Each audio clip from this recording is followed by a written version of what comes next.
Muy buenas tardes y bienvenidos una semana más a nuestra cita en Vitoria, aquí desde Camerino, en la calle San Prudencio número 26.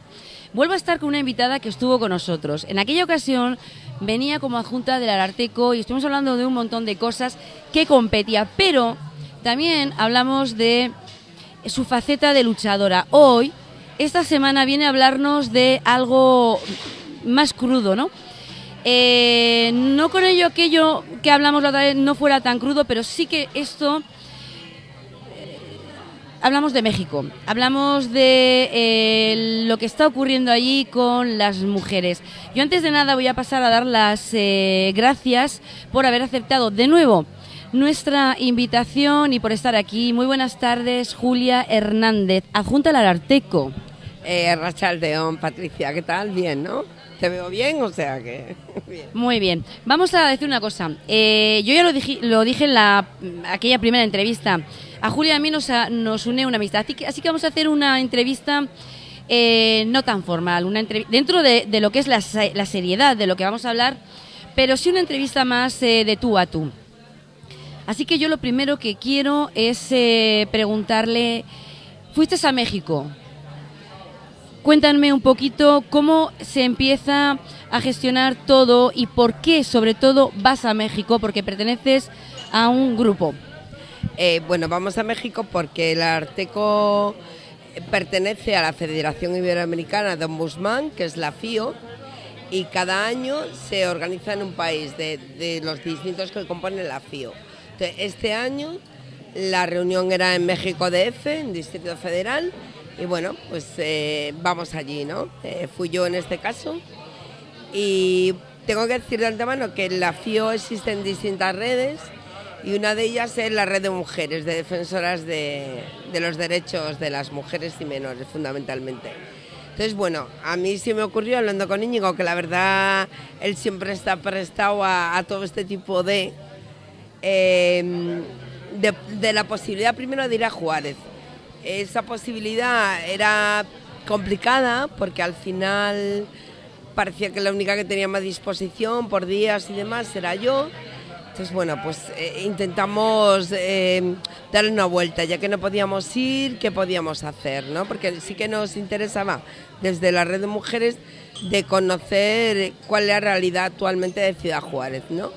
Seguro que todos tus televidentes recuerdan que durante la década, bueno, los años 2005 y alrededor del 2005, sí que hay una profusión de noticias en torno a los feminicidios de Ciudad Juárez.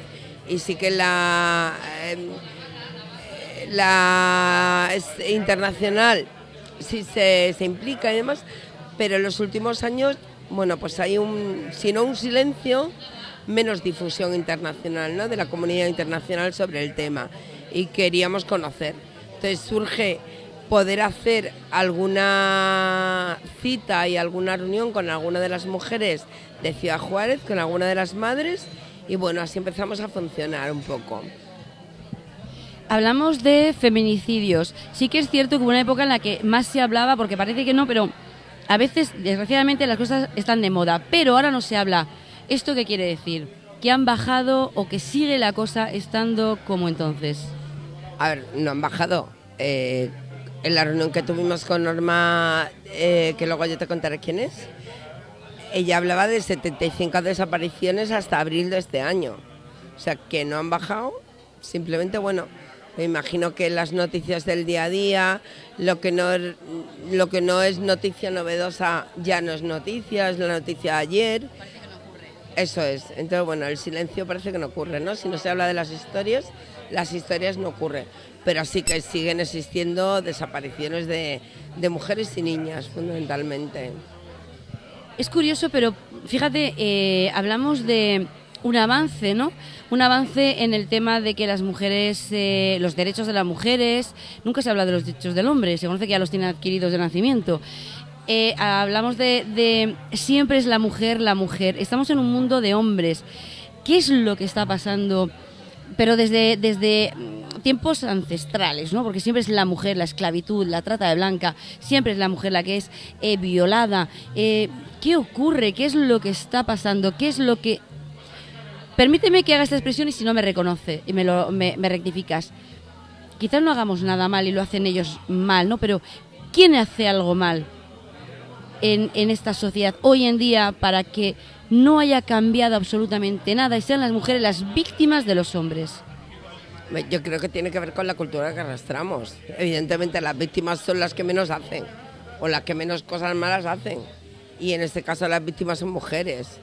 Entonces tiene que ver con una cultura patriarcal donde se cosifica a la mujer como tal y se cosifica en el sentido de que es propiedad de los hombres, ¿no? El de la maté porque era mía, es que lo que se ha dicho siempre, pero que es cierto, ¿no? Así, o si no está conmigo no está con nadie.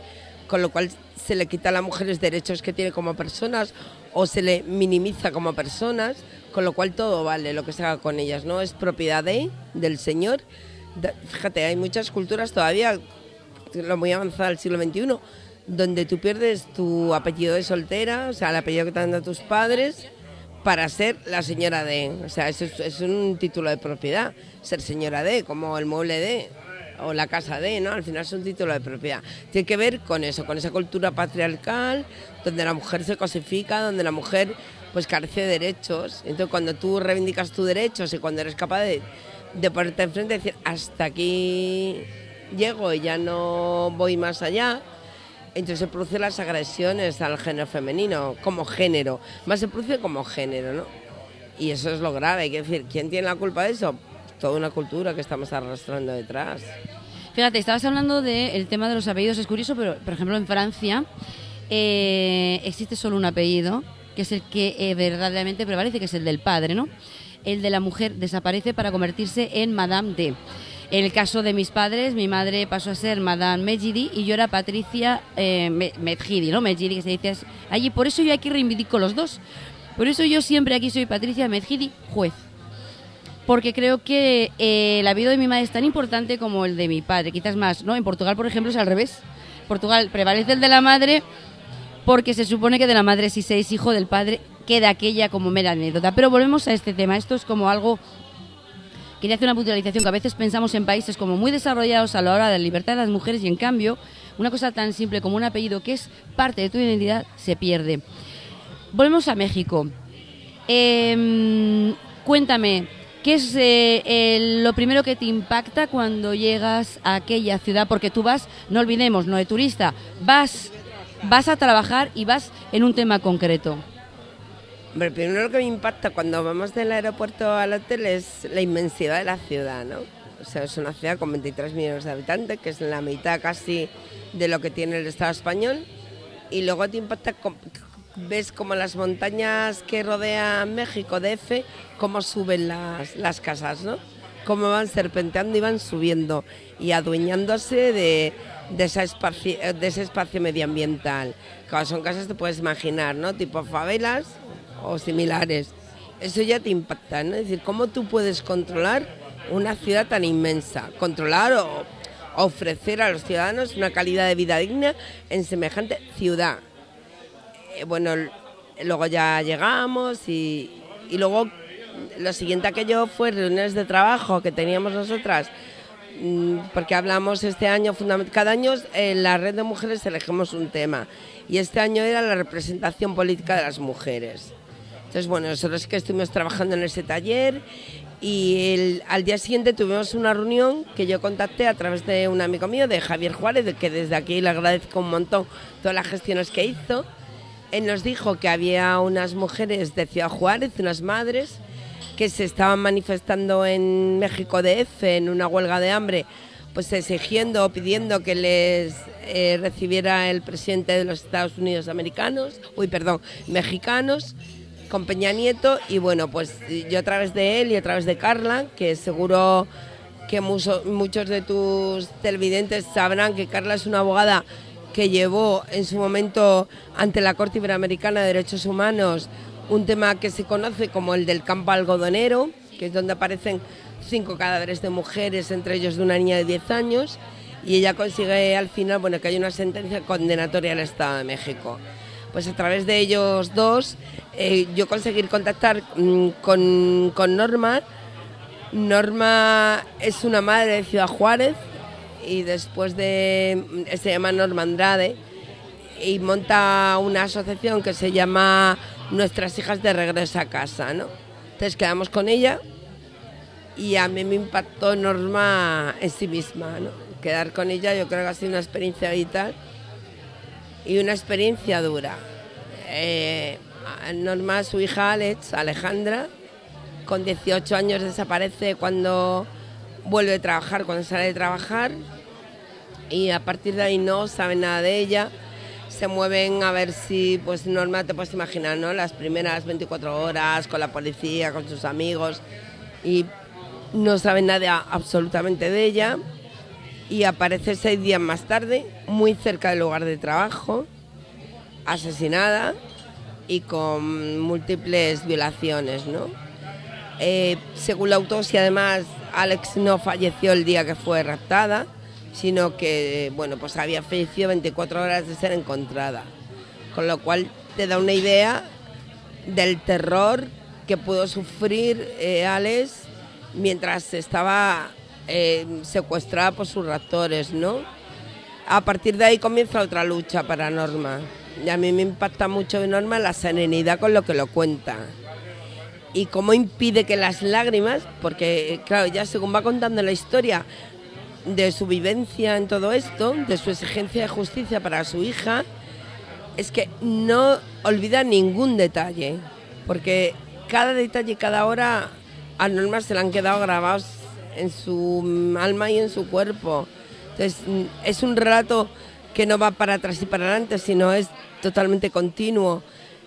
Y ella además habla en presente de su hija, y ya te digo, lo habla con tranquilidad, y cuando se emociona, porque se emociona muchas veces, y tú ves cómo los ojos se le llenan de lágrimas, pero como ella hace un esfuerzo para que esas lágrimas no pasen más allá, no le surquen en el rostro, ¿no? Y sigue hablando. A mí eso sí me impactó mucho, además, mucho. Yo estaba con otras compañeras mías, con Elena, que trabaja en la Defensoría del Ciudadano de Montevideo, y con Rosana, que trabaja en la Defensoría Nacional de Uruguay, y la verdad que las tres salimos, como podríamos decir vulgarmente aquí, muy tocadas, ¿no? Muy tocadas. Era una sensación de decir, a ver, yo sí que me he imaginado mucho y he leído mucho y he visto mucho de Ciudad Juárez, pero ver a alguien que es verdad que le falta a su hija y en estas circunstancias, nunca me había enfrentado a eso. Entonces sí que es duro, ¿no? Y la exigencia de justicia y un montón de peripecias que ha pasado Norma en su vida, que son muy duras. Porque aquí, a ver, yo tengo una gran amiga que es Asun, que seguro que casi todos conocéis. Perdona. Sí. No, déjame que haga un inciso. Yo lo único que decir que mientras está Julia hablando, estaréis viendo pasar fotografías que ella muy amablemente nos ha dado, y ahí aparecerán las personas de las que estás hablando, como Norma, para que, bueno, pues al menos conozcáis de alguna manera todas estas mujeres que están sufriendo en su propia carne esta tragedia, ¿no? La tragedia de perder a sus hijas y de una manera tan tremenda. Yo, ahora retomamos, pero me he quedado con una cosa que has dicho que en los campos de algodones apareció... El campo algodonero apareció una niña de 10 años que supongo que pasaría por el mismo suplicio que cualquier otra de las chicas desaparecidas de 18, 19, 20 años o mujeres de 30 años. Yo me planteo una cosa. Primero, esto tiene un principio. ¿Qué ocurre para que un gobierno no ataje esto de raíz el momento en que aparece? Y dos, ¿qué clase de personas conviven con nosotros que son capaces, ya cualquier mujer, pero una niña de 10 años someter, porque me imagino que habría sido sometida exactamente a las mismas barbaries que cualquiera, porque si no, no hay fundamento para secuestrar a una niña de 10 años y luego matarla. Yo imagino que hay psicólogos, pero se llega a algún punto, primero, o sea, ¿cómo podemos convivir y de alguna manera erradicar a estas personas de nuestra convivencia, en nuestra sociedad? Y sobre todo, ¿por qué un gobierno, en el principio que esto ocurre, no toma cartas en el asunto? Porque aún hay una ausencia del Estado de Derecho. No, eso es evidente. Una ausencia, porque bien no tienen las armas necesarias, que yo creo que sí, o una ausencia en la dejación. Yo creo que tenemos que hacer un esfuerzo de ser capaces de estar en esa sociedad, ¿no? Cuál es la cultura que está en esa sociedad. Y luego hay algo muy claro, o sea, hay que diferenciar lo que es feminicidio de lo que es feticidio.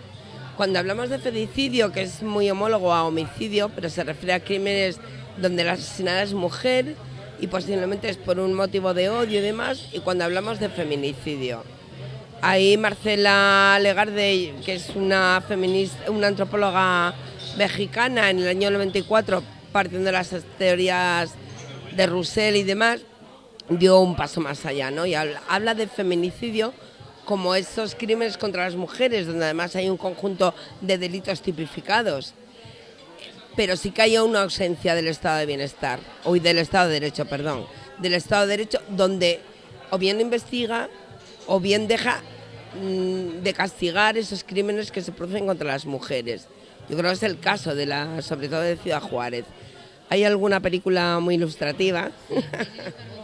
Esa es muy ilustrativa, yo creo que merece la pena ser vista. Yo tampoco me acuerdo ahora mismo del título, pero bueno, te lo puedo dar para que lo pases por Manet un día. Aparte lo pasaremos, pero bueno, de todas maneras, recordar, la protagonista es Jennifer López, creo que también trabaja Antonio Banderas, que hace de periodista que muere asesinado. Si no es Antonio Banderas, es alguien muy... o Andy García o algún ¿vale? Es Jennifer López, es una periodista que va a investigar, está basada en hechos reales, la mujer existe, de verdad. En la filmografía aparecerá el título y es bastante ilustrativa, tiene razón, habla con una crudeza real de lo que está ocurriendo allí. Bueno, yo la que digo es una policía que investiga los crímenes de Juárez.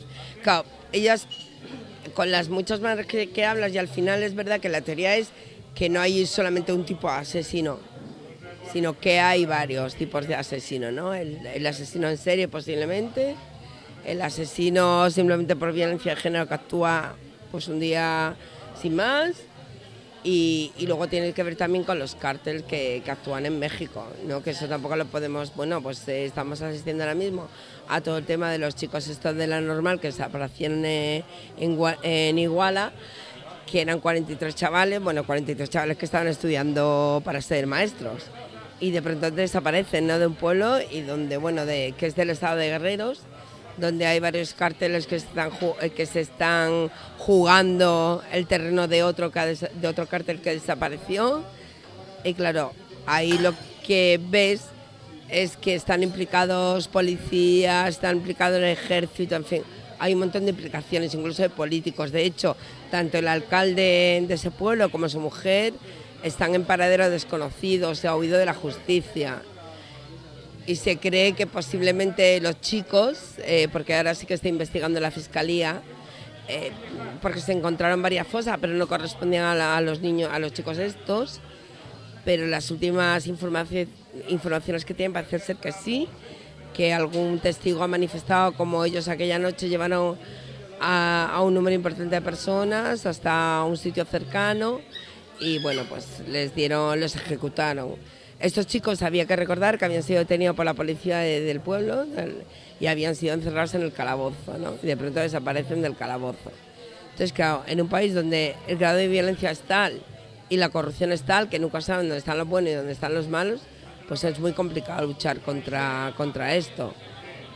Pero si a eso añades que es complicado luchar contra cualquier situación de violencia y tú tienes un riesgo ante cualquier situación de violencia, si eres mujer tienes todavía más riesgos y más situación de vulnerabilidad.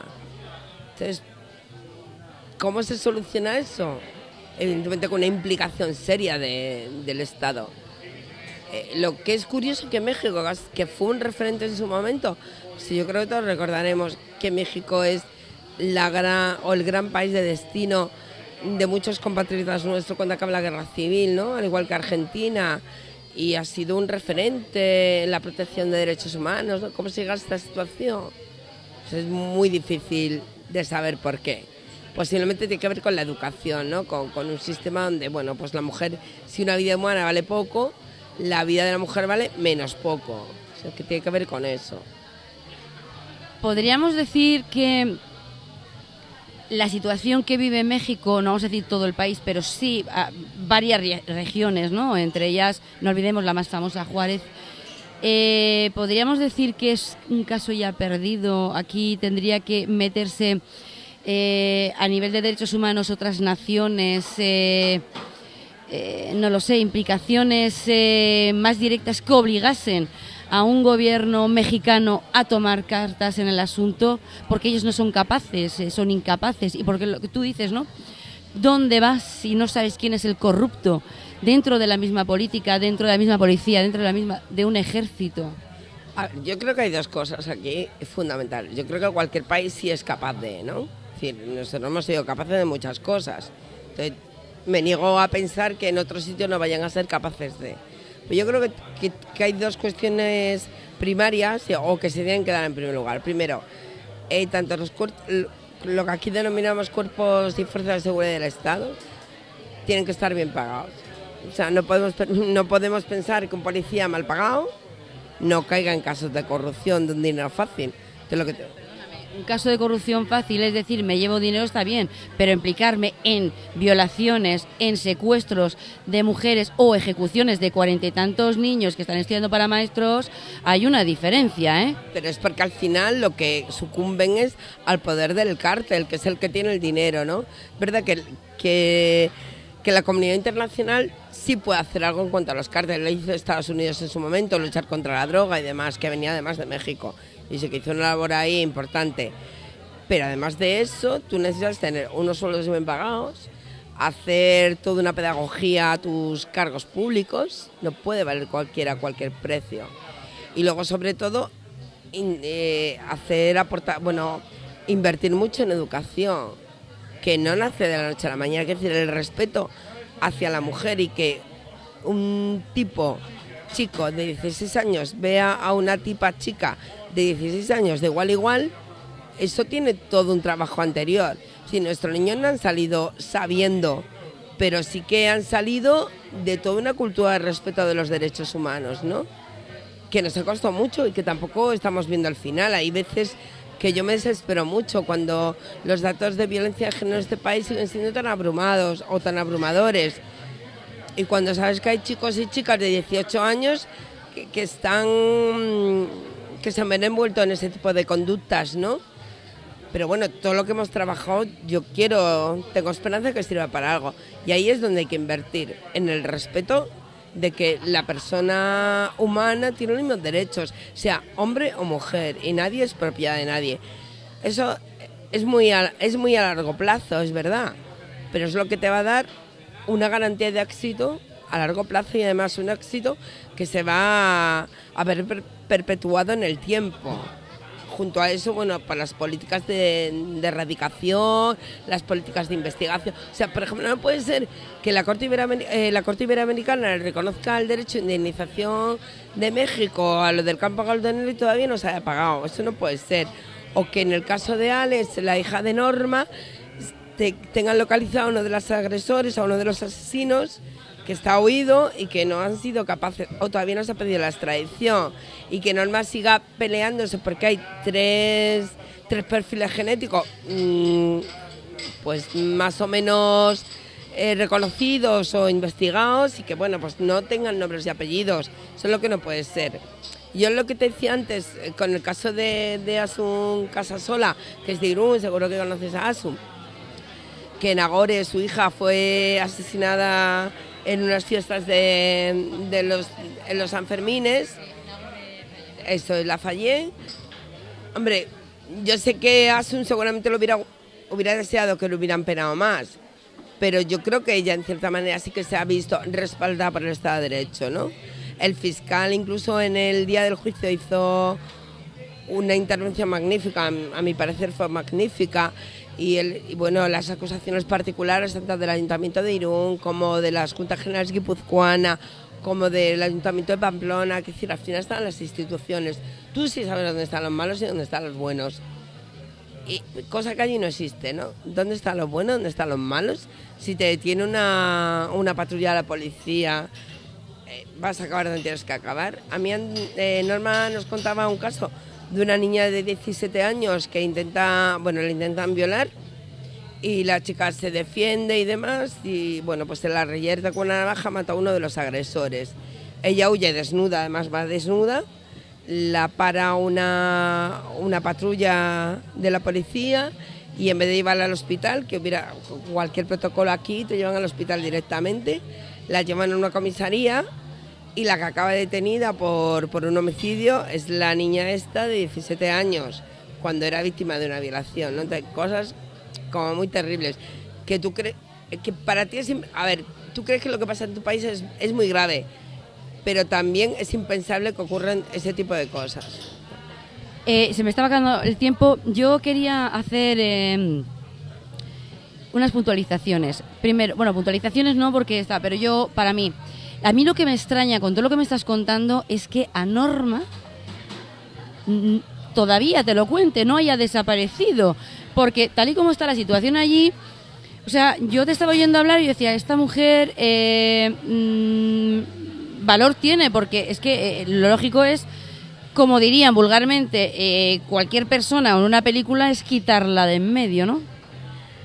Mira, Norma tiene una virtud y una desventaja con respecto a mucha gente, ¿no? Norma es una profesora de primaria, con lo cual, bueno, pues tiene cierta instrucción. No se encuentran con la típica mujer, a lo mejor con menos conocimientos como para afrontar una historia que le viene. Entonces Norma, a partir de ahí, de que sabe lo que está leyendo y conoce, empieza a exigir el expediente de su hija, empieza a seguir investigaciones, o sea, no para nunca. Entonces, a Norma, sí. No, eso no quita que un día desaparezca y nadie... Voy a contar lo siguiente. Entonces, Norma se enfrenta que durante 6 meses, por ejemplo, la dejan sin sueldo, sin ningún motivo, sin sueldo, acaba sin sueldo como profesora y luego tiene 2 intentos de asesinato. Bueno, además de 2 intentos de asesinato, Norma. Además de eso, el gobernador de Chihuahua le impide que acceda a la adopción de sus nietos, de los 2 niños de Alex, con lo cual los 2 niños de Alex no tienen seguro médico porque no los puede adoptar su abuela. La intenta matar 2 veces, una en su propia casa, en Juárez, en la presencia de la niña de Alex, sí, de su nieta. Se lleva a coger la camioneta y no se le acerca un tipo, ella piensa en un primer momento que la quiere robar y le da, no, oye, yo no quiero líos, toma todo lo que tengo, y como el tipo no decía nada, ella le ofrece las llaves de la camioneta y él sigue sin decir nada y dispara directamente. Entonces recibe 3 o 4 impactos de bala, uno a 10 centímetros del corazón, afortunadamente se salva. Luego, bueno, pues tiene casi que huir del hospital donde está. Al final, después de mucho insistir, el gobierno, pues ella se tiene que ir a México DF a vivir, y una de las veces que viene a dejar a su nieta al autobús, entrando en su casa, pues le intentan matarla también a punta de navaja, ¿no? A partir de ahí es cuando ella tiene escolta del gobierno. Pero bueno, tú puedes imaginar, ella lo que te dice es que yo no sé quién es el que me intentó matar. O sea, no sé de parte de quién estaba o quién la me ha mandado. Pero es una tía luchadora y va a seguir en esta historia, le cueste lo que le cueste.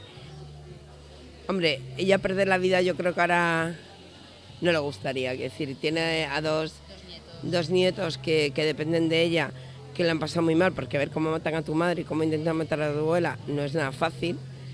La niña sé que ha tenido episodios de intento de suicidios, que están además en tratamiento psicológico, pero que es normal, que cualquiera de nuestros niños estaría. Y sin embargo no recibe ninguna ayuda ni de gobierno, porque yo le preguntaba, pero no son considerados víctimas de violencia de género, aunque sea, ¿no? Y no son considerados absolutamente nada. O sea, el tratamiento que tiene de psicólogos y demás los paga Norma, ¿no? Que además, bueno, que es viuda, que algo tan curioso como que unos días antes su marido tiene cáncer y se va a morir.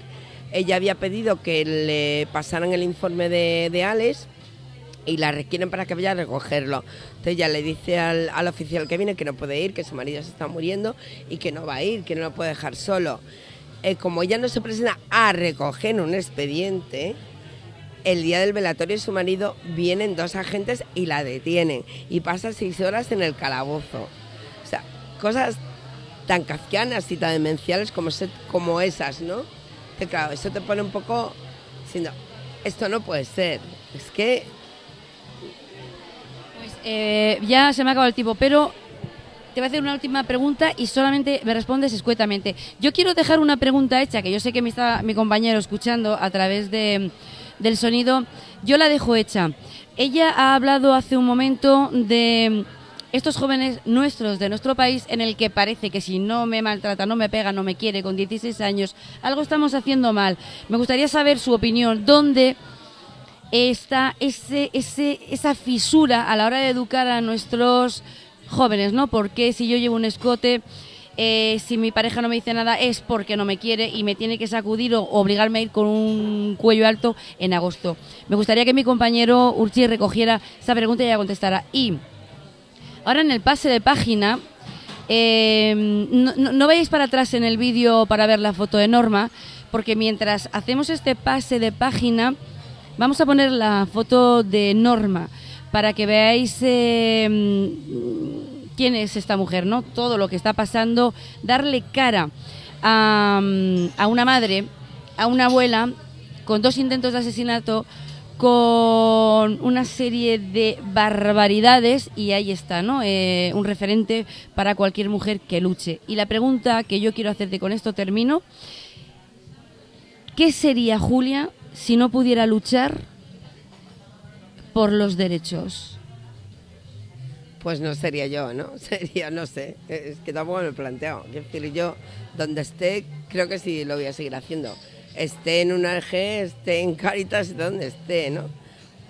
Porque la gran diferencia, o lo que nos diferencian de otros sitios o de otras latitudes, es porque creemos que los derechos humanos tienen que estar absolutamente por encima de todo. Ahora que se habla tanto de pues temas culturales, que si el velo, que si la ablación, que si... Mira, hay una cosa que yo tengo clara. Hay algo que tiene que estar por encima de todo, que son los derechos fundamentales. Sigue con Urchi porque me va a matar, porque me estoy comiendo su tiempo, ¿vale? Todo esto con Urchi. No os vayáis, os ponemos la imagen de Norma y varias imágenes que ella nos ha pasado para que, bueno, pues os hagáis una idea, sobre todo le pongáis cara a esta heroína, ¿no? Esta heroína de este siglo XXI. Ya han visto ustedes esa foto de Norma, ya le han puesto cara y bueno, a mí me hace especial ilusión porque es la primera vez que yo entrevisto a Julia. Bueno, que la entrevisto no, que la entrevisto así, ¿no? En un espacio, en un magazine. Yo he entrevistado a Julia en Alfombras Rojas y tal, pero... Ay, es verdad, sí, que es la primera vez que estamos hablando de algo más serio, sin que lo otro no sea importante, que también es. El ocio también es importante. Voy a retomar la pregunta que antes ha dejado en el aire mi compañera Patricia Mejidi Juez. Lo de la juventud de hoy en día, ¿no? El por qué en mi impresión, por qué se ha retrocedido 50 años atrás en el tiempo de lo que decía antes Patricia, ¿no? De si no me dice nada por llevar escote, no me quiere, si no me pegas que no me quiere. ¿Por qué crees que se ha retrocedido 50 años en el tiempo, Julia?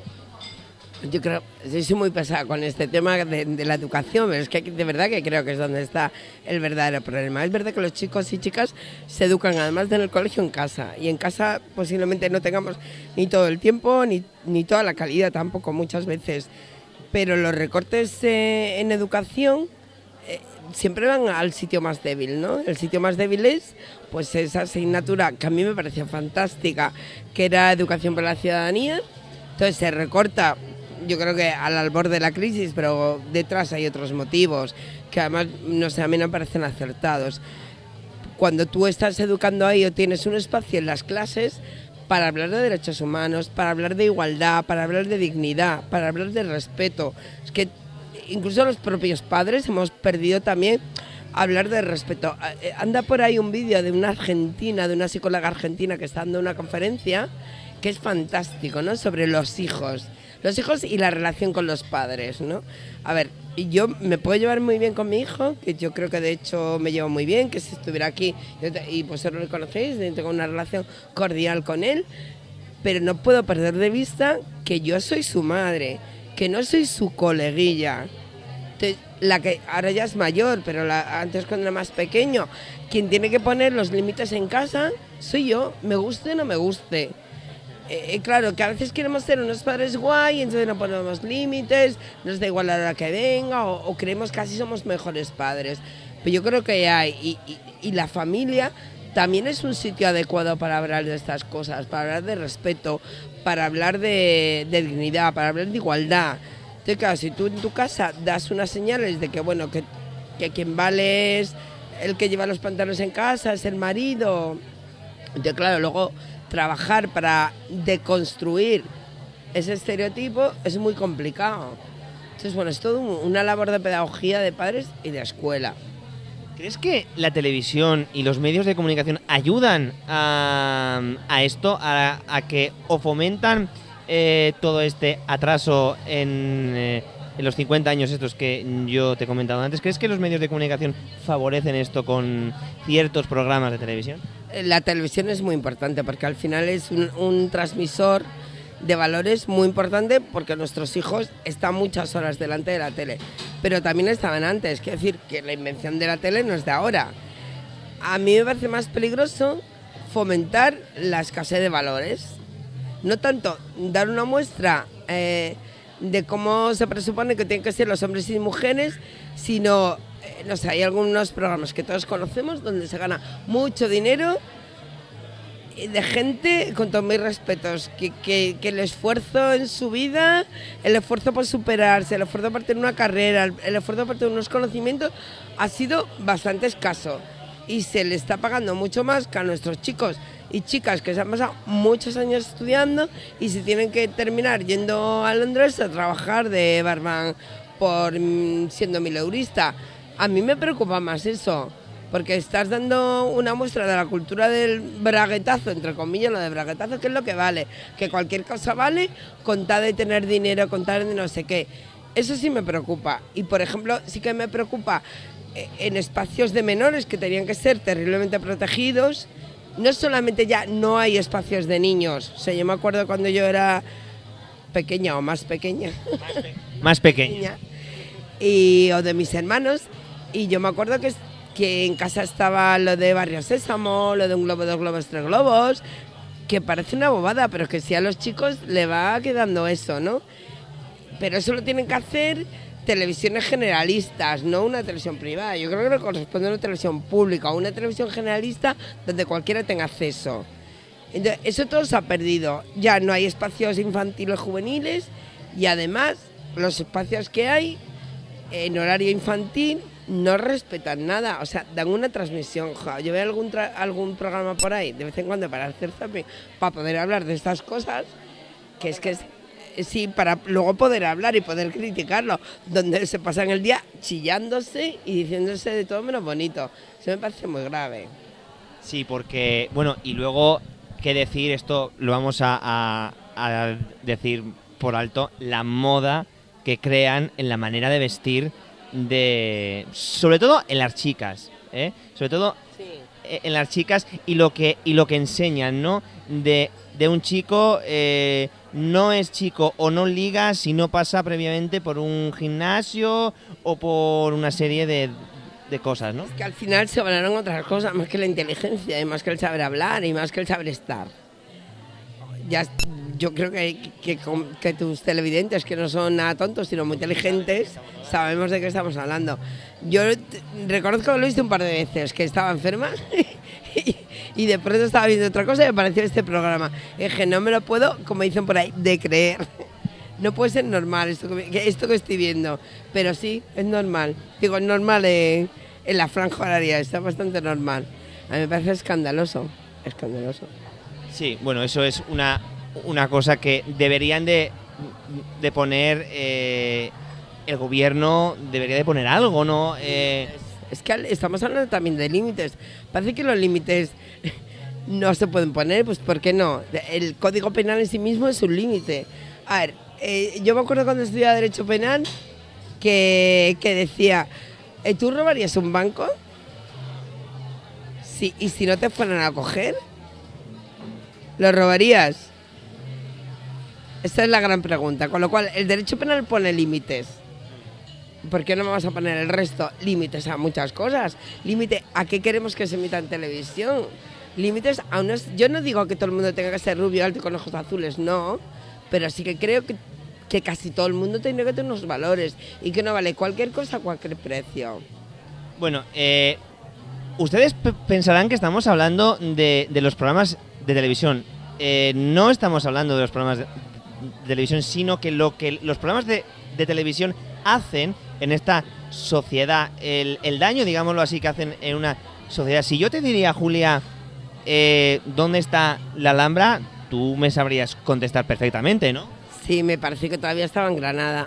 Vale. Y si yo te digo Manzanares, ¿a ti qué te viene a la cabeza? Sí, además de lo del glorioso, es el Río de Madrid. Vale, bueno, ¿y qué decir de Julia? Bueno, pues mira, dirás, ¿y para qué me hace estas preguntas de...? Pues mira, en un programa de televisión de una cadena nacional, bueno, pues había una chica que no sabía dónde estaba la Alhambra ni qué era el Manzanares. Y decía esta chica, el Manzanares, sí, algo que me suena a fruta. O sea, por lo de manzana, ¿no? Manzana, Manzanares, en vez de manzanal, pero bueno. Fíjate tú hasta dónde llega la incultura de 20 años, una maquilladora de cadáveres de Barcelona, además, para ser más exactos, dijo eso. Pero posiblemente lo que a ella le preocupaba mucho más es tener un tipo escultural, tener una minifalda y unas piernas y unos tacones de morirte, que eso que está muy bien, pero dura en el tiempo lo que dura. Y uno tiene que tener algo más. Y lo de la Alhambra se da en EGB, no se da en primero de carrera. Yo puedo entender que no sepan lo que son derechos humanos o que no sepan qué es el principio de inviolabilidad, vale, pues mire usted, vale, que es de mi carrera, pero ¿dónde está la Alhambra? Me parece vergonzoso. Pero que todos saben quiénes juegan en el Barcelona. Vamos a hablar de chicos. Seguro. No, que me refiero a esta chica porque pero hay muchísimos chicos que dices, oye, ¿cuál es la capital de, yo qué sé, de un país? Y no te saben contestar, pero te saben decir el dorsal que lleva tal jugador en tal equipo de fútbol, o si Fernando Alonso ha ganado la carrera esta o no. Pero, eso tiene unos intereses económicos detrás, evidentes, ¿no? Sobre todo lo del fútbol está clarísimo, que interesa mucho que se conozca porque es lo que mueve los dineros. Y en el caso de que más que no se sepa dónde está X sitio, sino lo que vende, porque genera muchos recursos añadidos, es un tipo de estereotipo determinado, ¿no? Es decir, el gimnasio, la ropa, eso genera además una cuestión de consumo. ¿Tú qué consumes? ¿No? El tipo que está estudiando consume poco. Yo me acuerdo que consumía mucho café, solamente. Cuando no estudias y te preocupas por tu cuerpo, me imagino que consumirás estética, ropa, gimnasio. Eso al final es materia económica. A mí hay una cosa que me da muchísima rabia, Julia. Que esto de la discriminación por sexos ocurre desde el nacimiento. O sea, es decir, yo tengo un hijo y ya le voy a comprar una chaqueta azul y no rosa. ¿Por qué? ¿Por qué no le voy a comprar yo a mi hijo una chaqueta rosa? ¿Porque los demás van a decir que yo estoy, entre comillas, afeminando a mi hijo? Es que no entiendo por qué ya es esa distinción de los coches de juguete para los niños, las muñecas para las niñas. ¿Qué pasa? ¿Que los niños no pueden jugar con muñecas o las niñas no pueden jugar con coches? Además, que les vendría muy bien jugar con muñecas y jugar a las cocinitas también le iría bien. Pero bueno, al final es, como siempre, es una cuestión cultural que hemos ido arrastrando, donde los chicos tienen un rol determinado en la sociedad, que es llevar el dinero a casa, son los que trabajan, etcétera, etcétera, y las chicas o las niñas tienen otro rol, que es cuidar de la casa, de los niños, y eso se lo va inculcando desde la cuna, de luchar contra los estereotipos de qué juguete le damos. También la tele ha hecho mucho daño ahí, también. Y sigue haciéndolo. O sea, por mucho, fíjate que se ha intentado trabajar en el tema de los anuncios no sexistas y aún así hay muchos anuncios totalmente sexistas. Anuncio de muñecas, protagonista una Chicas, niña, siempre. siempre, anuncio de cochecitos, chico. Niño. Yo, verdad, rompan ustedes con esto, padres que nos están viendo, futuros papás, por favor, rompan este estereotipo, no hagan caso de generaciones pasadas. Ustedes están en una generación del siglo XXI, estamos en el año 2014, por favor. Todo esto tiene que estar ya superadísimo. Pues no lo está, sí que no está para nada superado. Seguimos moviéndonos en una sociedad de estereotipos, donde lo que vale es ser muy mona, lo que vale es ser muy... o tener un gran trabajo, también estar culturado, digo, hacer una cultura del cuerpo. Y también nos hemos vuelto una sociedad más materialista, donde lo que vale es qué se puede traducir en dinero. Hay cosas, hay valores que no son intangibles. O sea, la predisposición a que tú luches con los derechos humanos o a que tú defiendas la igualdad o la tolerancia o el respeto, eso no es tangible económicamente, ¿no? Eso, bueno, pues tiene el valor que tiene.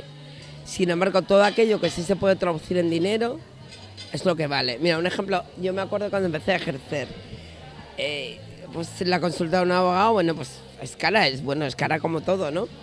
Entonces, un cliente que tuve te viene a hacer una consulta y tú respondes la consulta en 5 minutos o 10 minutos, porque tampoco era muy complicada, ¿no?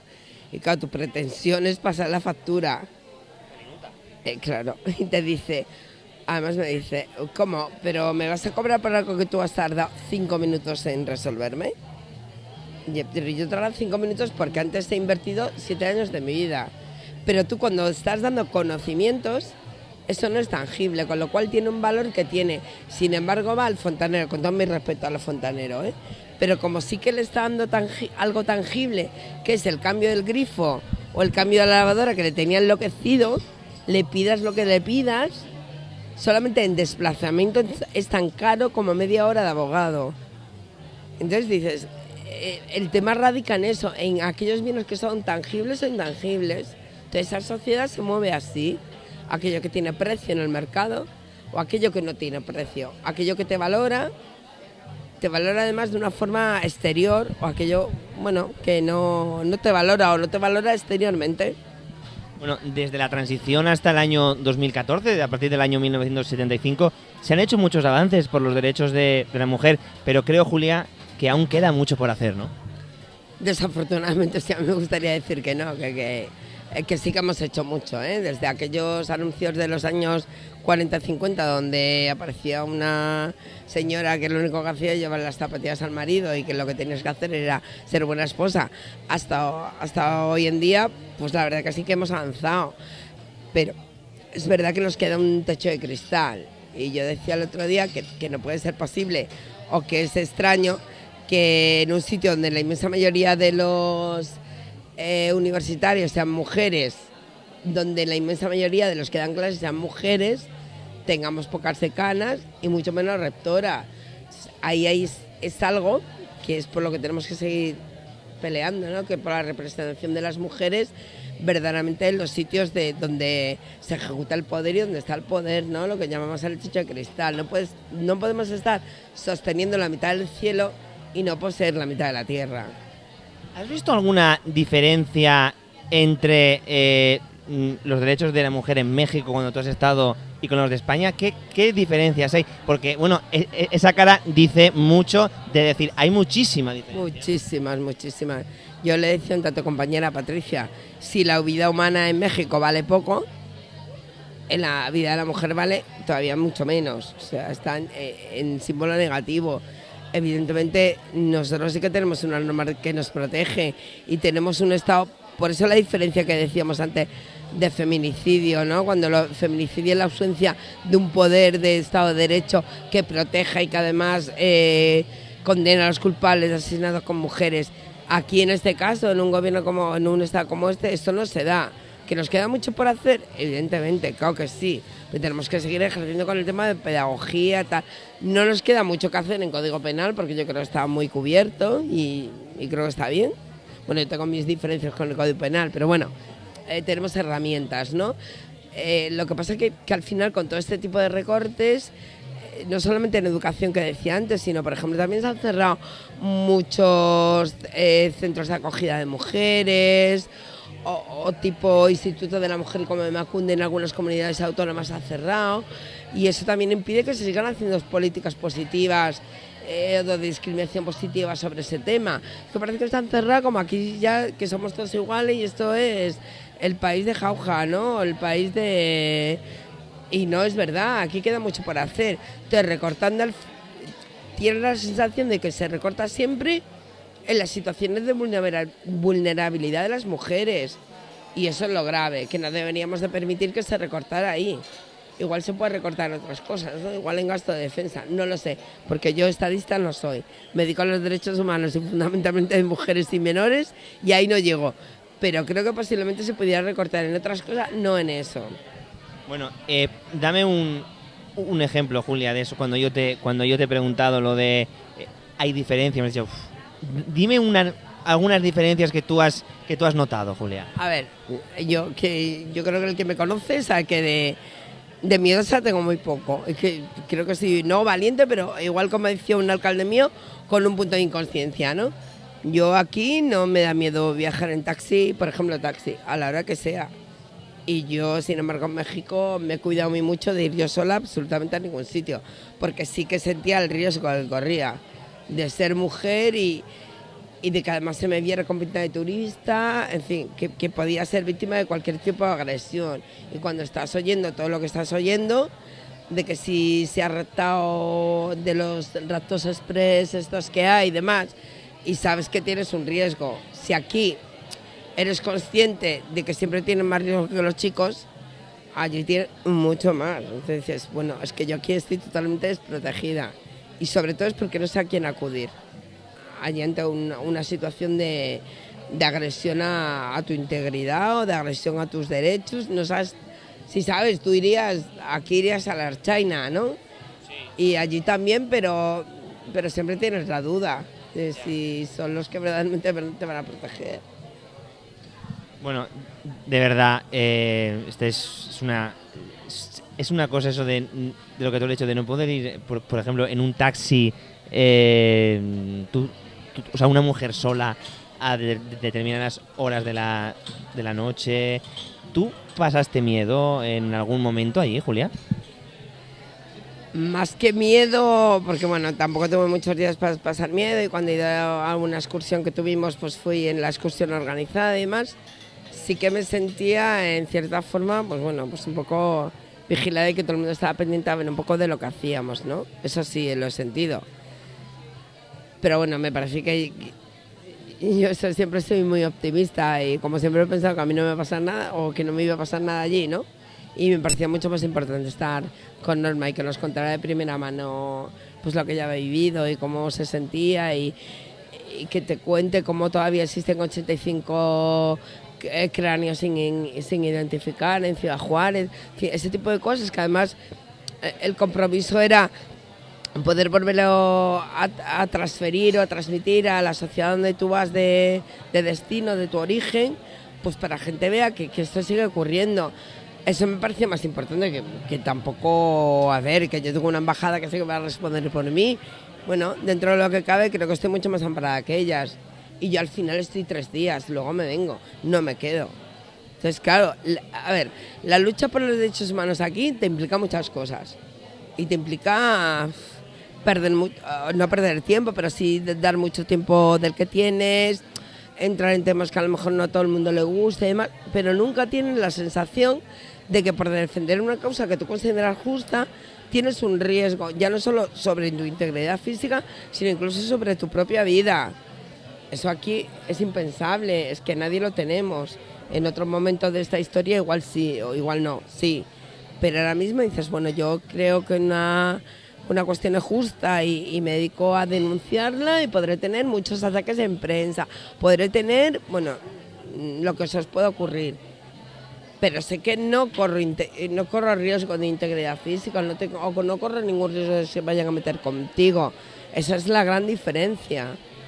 Para ir concluyendo, Julia, ¿qué es lo que has aprendido de tu viaje a México? Que siempre, bueno, eso ya lo sabía de aquí, ¿no? Que siempre los hay peores que tú, o sea, en situaciones peores que tú. Y que hay mujeres cuando te dicen, jo, ¿cuánto vales? ¿Cuánto haces? Hay mujeres anónimas que valen mucho más que tú y están haciendo mucho más que tú por las mujeres en general o por ellas en particular y por las mujeres en general. Y que yo no sé si hubiera sabido continuar en la lucha, ¿no? Yo lo que te contaba a mis compañeras es que perder un hijo es tan duro, es que es inimaginable. Entonces, es verdad que harías cualquier cosa, pero después de 13 años, seguir en la lucha es encomiable, ¿no? Porque además ella sabe que a su hija no la va a devolver. Entonces, está luchando porque desaparezca esa situación en Ciudad Juárez. Y esas son las mujeres que se merecen los premios estos tan bonitos, de los Nobeles, de todos los que no se nos ocurra. Ellas son las verdaderas protagonistas y las verdaderas luchadoras. Pues antes de despedir a Julia, vamos a ir con Susana Jaras, con el catálogo de Pluma y Azul, y luego ya volvemos y despedimos a Julia Hernández. Ahí han visto esos maravillosos tocados, pasminas, camisetas de Pluma Azul de nuestra compañera y amiga Susana Jaras. Yo simplemente, para acabar el programa, quiero dar las gracias a Julia Hernández por todo lo que hace por nosotros. La dirección de EuskoTV, la cadena, le quiere dar las gracias. Julia, gracias por todo lo que haces por nosotros y por todo lo que nos ayudas. Es que me dejas sin habla. En este momento no, gracias a vosotros, porque yo sí que me propuse una cosa, bueno, siempre me he propuesto que allí donde me dejaran iba a hacer una labor de difusión de los derechos humanos, y vosotros me ayudáis mucho para tener una tribuna en la que pueda hablar, que no es tan fácil, ¿eh? Bueno, pues a todos muchísimas gracias, de verdad, a todos ustedes. Y bueno, yo me quedaría aquí con Julia durante muchísimo tiempo. Recuerden a todos los espectadores de Tele7 que estamos el del dial 917 de Euskaltel, y en radio también la hemos entrevistado a Julia Hernández. Pues sin más dilación voy a acabar el programa. Nos vamos a tomar aquí un cafecito y la semana que viene volvemos aquí desde Camerino, en la calle San Brucio número 26. Gracias a todos ustedes. Eskerrik asko eta agur.